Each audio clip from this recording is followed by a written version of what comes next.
All right, good day. Hope that you're doing good. So now in this video, we're going to be doing exam questions based on solving for x as well as number patterns. Now, starting off with the first question, right? So the first question that we have here, it's x squared minus 4x minus 21. This is equals to 0. And we need to solve for the value x. Right? Now, this question here is 30 marks. Now, let us go about solving for our values of x. So here, we would need to apply our factorization method. And how would we be able to do that? So remember, this is a quadratic equation, right? Quadratic equation can be written in the form of ax squared plus bx plus c, right? A is whatever value that is attached to your x squared, b is whatever value that is attached to your x, and c, it is a constant. Now, here, to solve for your x, you would need to put two brackets or 0, and here you're going to put your x values. Now, what are the values that you're going to substitute here? So here, you would look for the factors of your c, right? So we're going to look for factors of c, and those factors, most importantly, when we add or subtract them, they should be equals to b equals to our value of b. So these factors of c that we're going to find, when we add or subtract them, they must be equals to our value of b. These are the two factors that we're going to substitute into our two brackets. Now, what is our value of c in this instance? Our value of c, it is equals to negative 21. Now, let us look for the factors of negative 21. So you first have 21 and 1, right? One of them could be negative, right? Okay, let me make this one negative. Now, what else do you have? You have 7 and 3, right? So now I could use 7 and 3, right? So basically here, if I make my 7 a minus, when I multiply these two, 7 and 3, I'm going to get my multiples, or rather, I'm going to get my value of c, which is negative 21, right? These are my two multiples. And when I add these two values, negative 7 and 3, I'm going to get my value of b, which is negative 4, meaning that the values that I need to substitute in my brackets are negative 7 as well as positive 3. Now, finally, my x, it will be equals to positive 7, or my x, it will be equals to negative 3. What we just did here, we took these values and we distributed them across the 0, right? So this going to the other side is going to be positive 7, and this positive 3 going to the other side is going to be negative 3. So these are our two values of x. Now let us look into the preceding question. Now for the preceding question, we have 1 minus x divided by 3x minus 2x minus 3 over 2x. This is equal to 5 over 6. Now, the first step here, right? Step 1, you need to try and make your denominators to be the same. So we need to make our denominators to be the same. And how would we do this? We need to find our lowest common factor. Right. Now, what do I mean by that? I'm going to look into my factors of 3 as well as my factors of 2. So my factors of 3, I have 3, 6, 9. Factors of 2, I have 2, 4, 6. Now, what is common between these two factors of 3 as well as your factors of 2? What is our lowest common factor? Our lowest common factor, as you could see, it's our value of 6. So I need to try and make my denominators to be equal to this lowest common factor, which would be 6, right? And in this case, because we have an x, our LCD, right, our lowest common denominator must be equals to 6x. So I'm going to try and make my denominators to be equals to 6x. Now, how would I go about doing that? So for the first value, I have 1 minus x all over 3 to the power x. Now, to make this to be 6x, I need to multiply it by 2. So I'm going to multiply this by 2 over 2, which is the same thing as 1, right? And then I have minus 2x minus 3 all over 2x. Now, to make this denominator of 2x be equals to 6, I would need to multiply by 3 over 3, which is equals to 1. And remember, everything is equals to 5 over 6. So this is equals to 5 divided by 6. Now, I'm going to multiply numerator by numerator, denominator by denominator. Now, if I do so, for the first value on my numerator, I will have 2 multiplied to 1 minus x divided by 6x. And here I would have minus 3 multiplied to 2x minus 3 all over 6x. And this would be equals to 5 over 6. And now my denominators are the same, so I can write 6x as my denominator for both my terms. Now, if I distribute the 2 into the bracket, so I would have 2, and multiplying it to negative x, I would have minus 2x.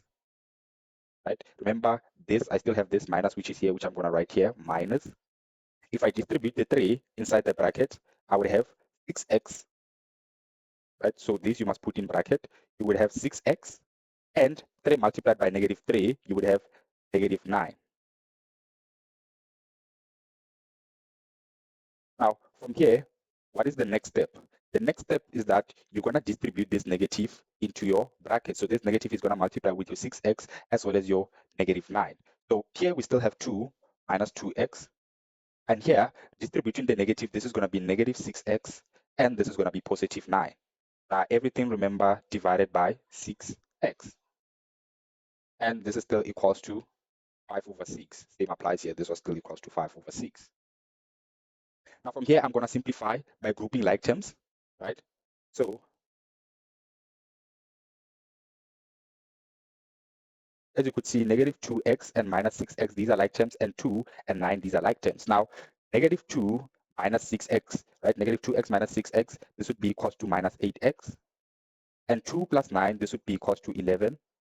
And everything is divided by 6x. Now, this would be equals to 5 over 6. Now, we're still solving for x, right? Now, what would be the next step from here? I need to try and get rid of my denominator, right? Now, I need to try and get rid of this 6x as a denominator. And because it's dividing, I'm going to multiply it on both sides, right? 6x, so that these two could cancel out. And remember, what you do on the left, you must also do on the right. So this side, I would be left with negative 8x plus 11. This side, this is the same as divided by 1. I'm going to multiply numerator by numerator, denominator by denominator. Now, 6x multiplied by 5, this would be equals to 30x. And yeah, 1 multiplied by 6, this is still to the power, or this is still divided to 6. And now, simplifying further, remember I'm solving for my value of x, right? So to get rid of this 6 now as a denominator, remember I'm going to do the same thing I did this side, right? I'm going to multiply both sides by 6.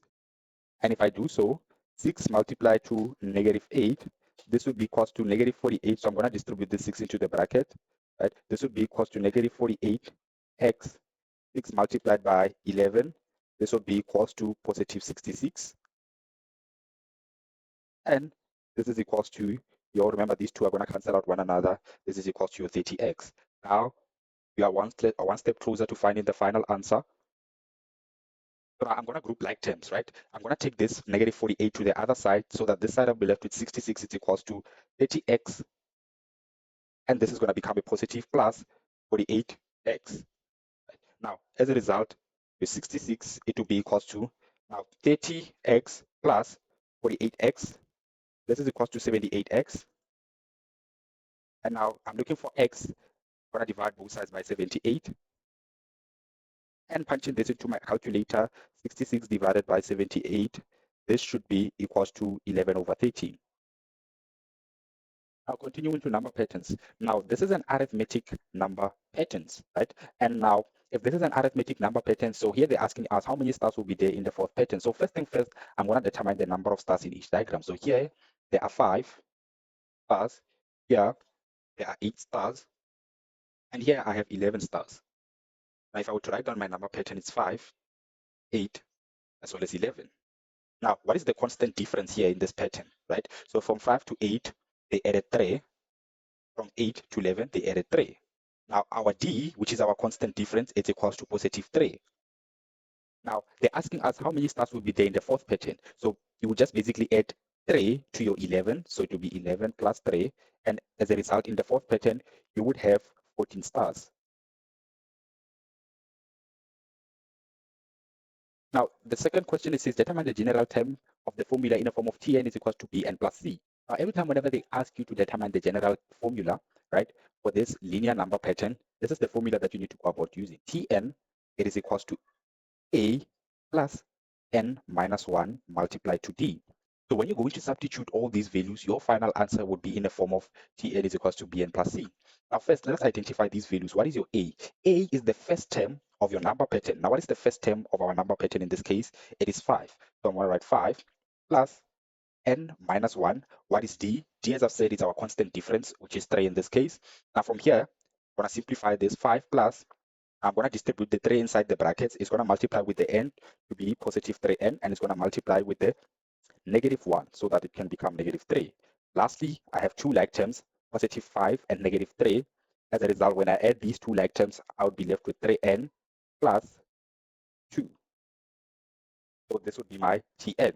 Now, to test whether this is correct, right? To test whether this is correct, let us substitute. So n, what is n? N is the position, right? So if I substitute my position 2, right, for these, I expect my Tn to be equals to 8 because at position 2, I have 8 stars. So now if I substitute 3 and my n, which is the position of these, I would say it's 2 plus 2. I expect my final answer to be 8 because on position 2, I have 8 stars. So this would be 6 plus 2, which would be equals to 8, meaning that this Tn formula is correct, right? So the answer for this, remember to do these steps. So it will be equals to 3n plus 2. Now, for the last question, which diagram would have 80 stars, right?